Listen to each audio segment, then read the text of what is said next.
happens as much as you maybe think they put up with it now. They sit now when they get frustrated and they get on the social media stuff and they maybe withdraw, right? So they sit in the house, they play the games on the computer, and they're on their phones doing whatever. They're all up in the TV, okay, watching TV all the time, all that kind of stuff. Throwing tantrums, maybe questioning authority.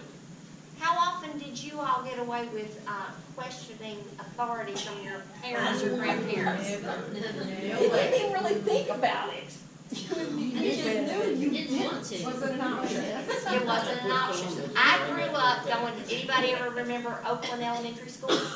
Okay.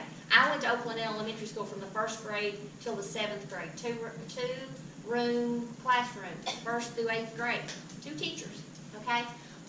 And we knew that if we acted up at school, they would call Mama. No question about it. They would call Mama. And we knew what would happen if they called Mama. So we didn't want them to call Mama, right? So, you know, but now that isn't the case. We've just grown so much. You know, our culture, we've grown so much, and the schools are so much bigger, and, you know, there's not that one-on-one kind of connection now, sadly, with teachers and families. There just isn't. But there used to be. There used to be a lot more of that. And now, of course, we hear about kids when they get frustrated, fighting. You know, the aggressive kind of stuff that we see out there in our world, and the guns, and just all of that bad stuff that goes on out there that we didn't hear about when we were kids. Yeah. So just remembering when these kids come through here, that what they're going back to in those schools, in those environments, or what they may be going back to in those homes is different from what you dealt with when you were a kid. Okay, so just kind of have that in the back of your mind. Because like Jim was saying, you know, you all, as your volunteer, your role here as the volunteer, you're the good guys. You are your role is just to make that kid walk away from your station or whatever you're doing with them, make them walk away smiling so that they think, I like that place. Go home and tell Mama, I like that place. We had such a good time today, and I got to see this, and I got to do this. That's what you want them to get back on that bus saying. So it's very important. Talking about parents and how parenting may be different now than it used to be. How do you think parenting is now that maybe it wasn't that way when you were a kid?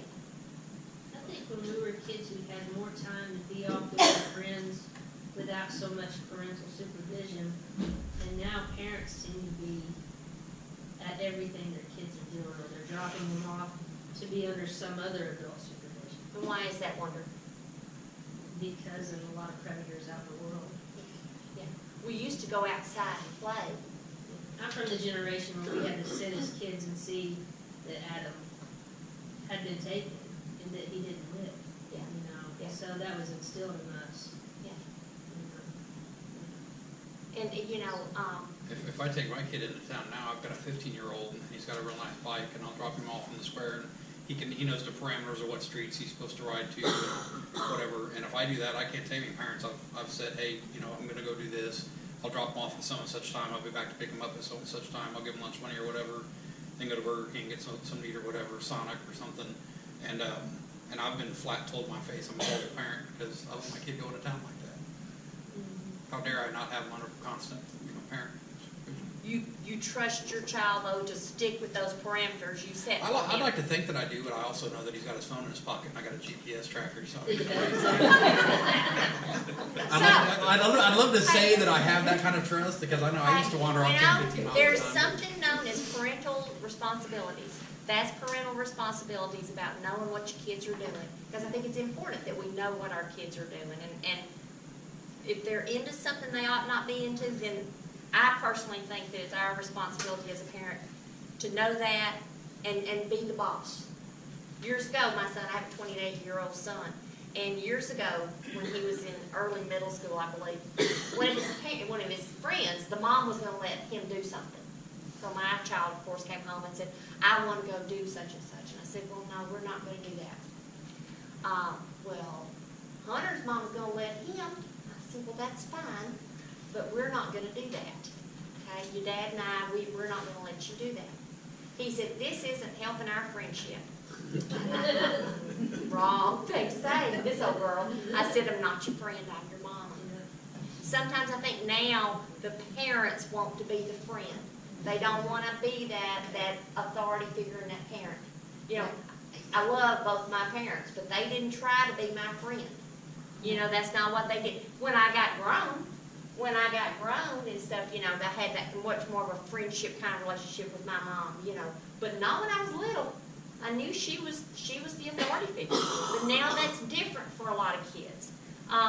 And then letting kids make their own decisions. I think kids need to be able to make some of their own decisions. That's how they learn. But do we turn them loose a little bit too soon sometimes when maybe they're getting involved in some risky stuff? That's when knowing, are they getting in that risky stuff or are they being responsible? So we got to know. So just recognizing that all that stuff is different for a lot of kids now than it was maybe when we were growing up. Okay? Well, we were talking earlier about mischief. Getting into stuff. Mischief and getting into stuff. Did y'all ever get into stuff? Yeah, look at Randy. What'd you do, sir? Grinning. What kind of mischief did you get into? I was in a Boy Scout troop with 50 kids. We turned over outhouses. We did everything. Okay. So you got into mischief. That's quote normal, isn't it? Snuck out at 2 a.m. and went skinny dipping or whatever. Yeah. Okay. Somebody in the outhouse and they turned it over. That wasn't too bad. Yeah, that wasn't as bad as it could have been. It could have been much worse. Okay. Yes. Now, today, some of the parents, I'm not going to say all, but some of the parents are really scared of their children because if they try to correct them, even with just voices, correct them, I'll call the police. It has been done. Or the kids were going to dial On that 911. same thing, when my children were little and we went in Roses and Coons and Welch's on the square, if they touched something and I said, don't touch that, I just give them a swat. Now parents are afraid to touch a child or say anything to them. I was in Walmart's one day and a woman handled hers and another lady called the law and they came out there. And I thought, how many times would I have been under the tail? Because if I told them once and they did okay. But if I had to tell them the second time, I just give them a little swat. It didn't hurt them. I didn't slap them in the face. I just hit their behind. Yeah. And sadly, And you know, you can't that do little swat, but then sadly, there are way too many kids, and we all know this day and time, and probably back years ago too, we didn't know about it as much, that are abused. You know, and so now it's, abuse them, but I let them know that. well, and my mother loved the fly swatters, so yes, I understand. That was Mama's tool, the fly swat, yes. The other way that could work Your is, chair out here. my sister was correcting her son for skipping school. And so then she took him to school the next morning. He called the police and told them, that he was being abused. So the police came out and they talked to my sister and her husband. So the next time the school called her to come and pick him up, because he had done something wrong, she took him to the police.